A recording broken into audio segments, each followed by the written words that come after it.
سلام و احترام. زه شبیر احمد امین یم او تاسو ته په انویسټمنټ پورټفولیو مینجمنټ یو بل لیکچر کې ښه راغلاست کوم.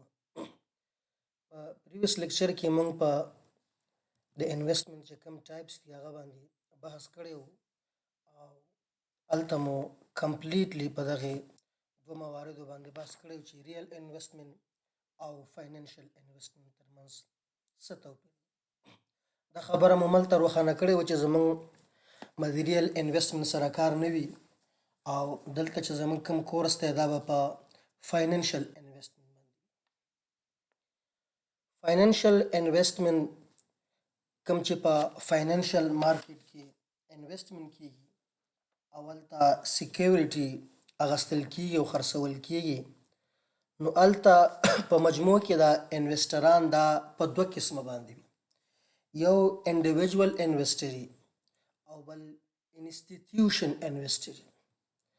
انډیویجوال انویسټر نه مطلب دا دی چې هر هغه انفرادي اشخاص کوم چې په انفرادي توګه هغوی ځان دپاره فاینانشل سیکیورټي اخلي او خرڅوي او بل موږ سره فاینانشل انسټیټیوشن دی.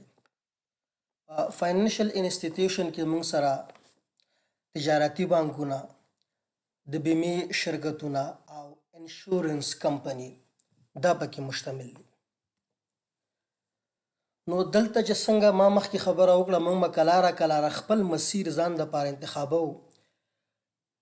انسټیټیوشن چې کوم مینجمنټ دی هغه سره زموږ کار نشته دی.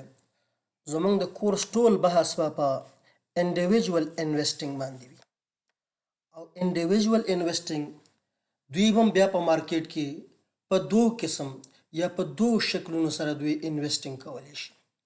یا به ډایرکټلی انویسټینګ کوي او یا به انډایرکټ انویسټینګ کوي.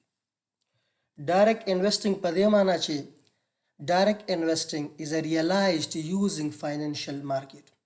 معنا دا ده چې یو سرمایه گذار به ورځي او فاینانشل سیکیورټي به اخلي او چې کله د نرخ پمپ یا ډمپ کیږي نو هغه وخت کې به دا خرڅوي.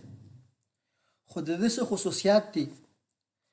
مطلب د خبرې مې دا دی چې کله یو انډیویجوال هغوی فاینانشل سیکیورټي اخلي یا خرڅوي دغه وخت کې ټول ریسک راځي د انډیویجوال ته دی یا دغه سرمایه گذار ته دی او چې کله پروفیټ کیږي نو دام د سرمایه گذار خپله دی. مطلب د خبرې مې دا دی چې کله چې یو سرمایه گذار هغه پوهیږي چې یاره زه ټیکنیکلی انالیسیس کولی شم فنډامنټل انالیسیس باندې پوهیږي هغه پورټفولیو ډایورسیفای کولی شي او پورټفولیو ډایورسیفیک کوم چې د پورټفولیو ډایورسیفای مینجمنټ دی په دغې باندې پوهیږي نو هغه وخت کې دوی کولی شي چې مستقیما په فاینانشل مارکیټ کې سیکیورټي واخلي خرڅ یې کړي. نو ډیپینډ د انډیویجوال ته دی. په ځینو نورو مواردو کې انفرادي اشخاص هغوی خپله مستقیما انویسټمنټ نه کوي.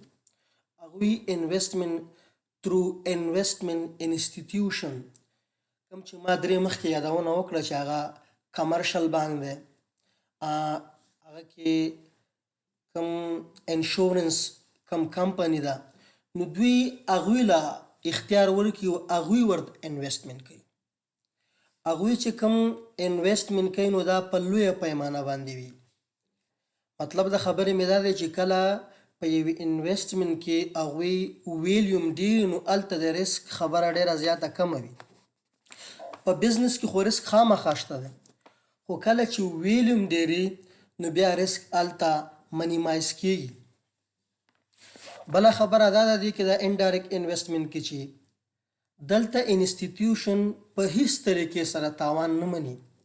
تاوان ټول د سرمایه گذار دی ولې ګټه بیا هغوی ترمنځ چې کوم عقد شوی وي د هغې پر بنیاد به بیا ګټه ورکول کیږي. ښه